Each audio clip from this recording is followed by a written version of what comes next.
कायम है। अभी भी आज भी सदन में हंगामा हुआ। सरकार कह रही है कि विपक्ष नहीं चाहता कि सदन चले।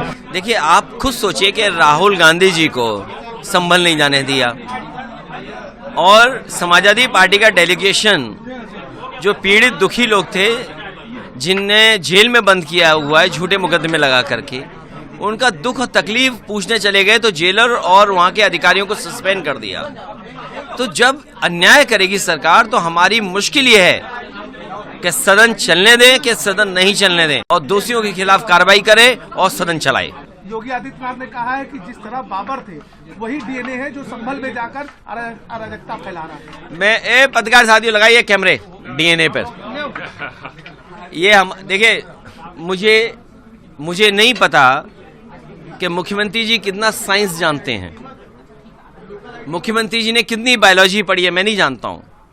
लेकिन मैं उनसे एक बार निवेदन करना चाहता हूं कि बार बार वो डीएनए की बात कर रहे हैं, डीएनए की बात न किया करें। मैं आपके माध्यम से और बड़ी जिम्मेदारी से कह रहा हूं मैं कि वो डीएनए की बात न करें, और अगर डीएनए की बात करते हैं तो मैं भी अपना डीएनए और हम सब लोग अपना डीएनए चेक कराना चाहते हैं। और मुख्यमंत्री जी, आप भी अपना डीएनए चेक करा दो। मैं भी चेक कराना चाहता हूं अपना डीएनए, और मुख्यमंत्री जी आप भी अपना डीएनए चेक करा दो। इसलिए मेरा निवेदन है कि डीएनए की बात मुख्यमंत्री जी को शोभा नहीं देती है। एक संत होकर के, योगी होकर के और भगवा पहनने के बाद उन्हें इस तरह की भाषा और इस तरह डीएनए की बात नहीं करनी चाहिए। मैं अपने प्रेस के साथियों का धन्यवाद देता हूं। हालांकि बारात शादी में कई बार असुविधा हो जाती है, जितनी असुविधा आपको हुई उतनी हमें हुई, लेकिन यहाँ हम व्यवस्थित होकर के बैठ सकते हैं। हमने अपने एक प्रेस के साथी से चुपचाप कहा जाओ वहां पर बैठ जाओ जाकर के, ये कहना ही नहीं माना। आज कहना कौन मान रहा है? माना ना हमने। धन्यवाद। मैं कानपुर के समाजवादी पार्टी के कार्यकर्ता संगठन उनको धन्यवाद देना चाहता हूं। उन कार्यकर्ताओं को मैं बधाई देना चाहता हूं, पार्टी के नेताओं को, जिन्होंने संघर्ष कर करके, मेहनत कर करके सीसामऊ विधानसभा को जिताने का काम किया। सीसामऊ विधानसभा के हमारे तमाम समर्थक उस समय जिन्होंने जोखिम उठाया और पुलिस प्रशासन, सरकार उनकी ताकत से लोकतांत्रिक तरीके से सामना किया। मैं बधाई देना चाहता हूं जनता का, जिन्होंने लोकतांत्रिक ढंग से तमाम परेशानी, तमाम रुकावट के बाद भी समाजवादी पार्टी की इरफान सोलंकी की पत्नी को अच्छे वोटों से जिताने का काम किया है। ये जितने भी हमारे मतदाता थे उन्होंने लोकतंत्र बचाने का काम किया। कभी हमने आपने नहीं सोचा होगा कि नंगी रिवॉल्वर लगा करके वोट रोका गया हो।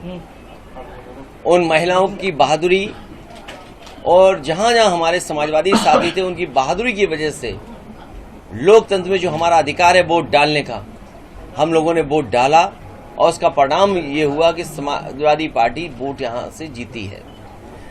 मैं उनका स्वागत करता हूं, बधाई देता हूं।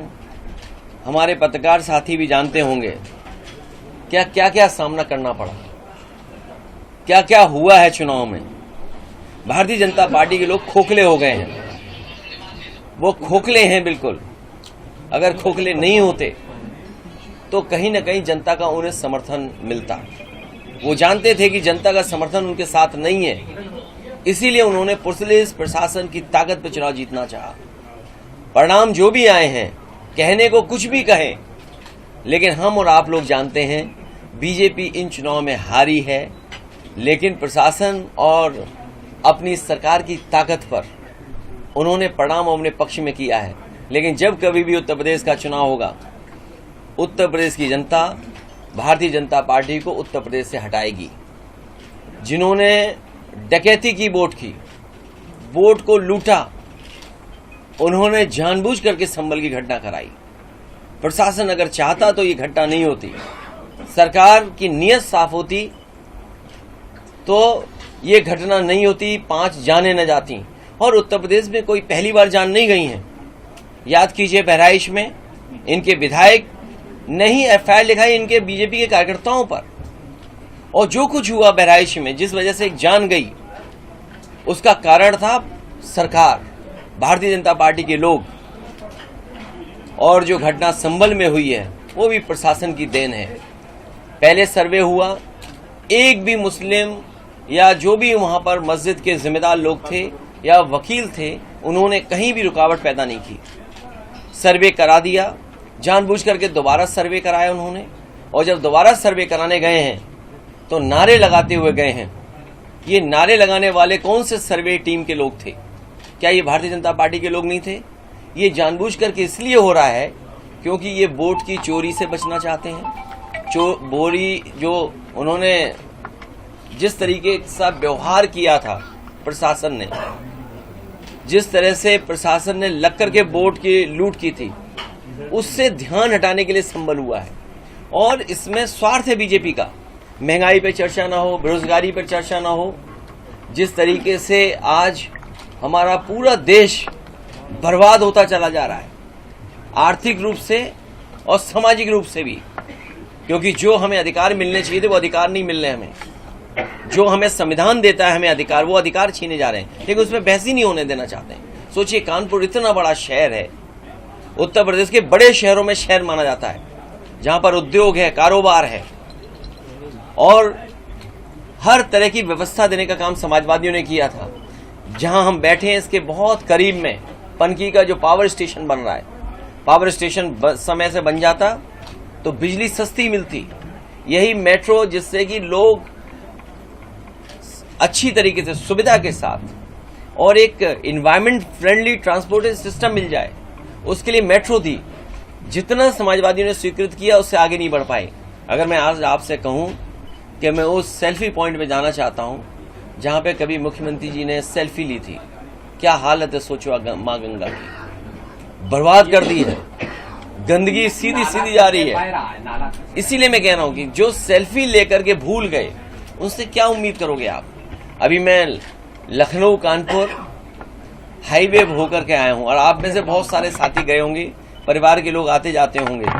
अगर 1 इंच भी मिल जाए आपको जहां गड्ढा ना हो, पूरी सड़क में गड्ढा है, सोचिए, पूरी सड़क बर्बाद कर दी। ये सड़क पहले बन जानी चाहिए थी, लेकिन नहीं बना रहे सड़क।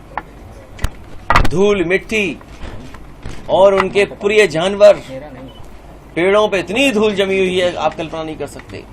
ठेलों पे कारोबार कैसे हो रहा होगा, गरीब कैसे खड़ा हुआ, मुंह छिपा करके, नाक दबा करके निकल रहा है। और जहां नौकरी रोजगार की बात होनी चाहिए थी, सरकार नौकरी रोजगार पे बात ही नहीं करना चाहती है। कारोबार उद्योग की मदद नहीं करना चाहती, अपने लोगों को मुनाफा पहुंचाना चाहती है। आज जो महंगाई दिख रही है वो मुनाफाखोरी से है। ये अपने लोगों को ज्यादा मुनाफा कमाने दे रहे हैं, और चंदा चोरी की वजह से, जो चंदा वसूला कारोबारियों से, उसकी वजह से महंगाई है, और जो मुनाफा कमाने दे रहे हैं अपने लोगों को, उसकी वजह से महंगाई है। अखिलेश जी, संभल वाले मामले में सरकार कह रही है हम उसको बड़ा सरकार बहुत नाकाम है। इनकी कोई भी योजना ठीक नहीं चल पा रही है, केवल भ्रष्टाचार उसमें शामिल है। इतना भ्रष्टाचार कभी नहीं हुआ होगा जितना हो रहा है। संभल वाले मामले में अब पाकिस्तान का नाम आ रहा है, बताया जा रहा है कि जो कारतूस मिले वो पाकिस्तान के बने हुए। मेरे पत्रकार साथियों, आप तो कानपुर के हो, आप दिल पे हाथ रखो कि गाड़ी पलटी थी क्या? आप दिल पे हाथ रखो। अगर आपका जो दिल कहे वही लिख देना संभल के लिए। आप में से जितने लोग हैं बताओ, कोई जा पाया था जहां गाड़ी पलटी थी? गाड़ी पलटी थी कि पलटाई गई थी? अगर आप गाड़ी पलटी पलटाना जानते होगे तो ये भी जानते होगे जो सवाल आपने पूछा कि मुख्यमंत्री जी के विधानसभा में, आपको याद होगा, एक पुड़िया मिली थी। बाद में जांच हुई, इन्वेस्टिगेशन हुआ, पुड़िया क्या निकली? कानपुर के लोग तो जानते हैं पुड़िया क्या होती है, इनको थोड़ी बताना है। अखिलेश भाई, ये तो राष्ट्रीय बातें हो गई। आप जहाँ बैठे हैं, कानपुर की बात करता हूँ। जहाँ आप बैठे हैं, इस कानपुर दक्षिण में 3 विधानसभाएं लगती हैं, गोविंदनगर, उदवाई नगर, महाराजपुर। अब तीनों में समाजवादी पार्टी जो है, आपकी पार्टी, कमजोर मानी जाती है। आने वाले 27 के चुनाव में कानपुर दक्षिण को आप किस रूप में देखते हैं? कमजोर इसलिए नजर आती है कि हम अपनी बात नहीं समझा पा रहे। जिस समय हम अपनी बात समझा ले जाएंगे, सबसे मौजूद इन्हीं क्षेत्रों में आपको पार्टी नजर आएगी।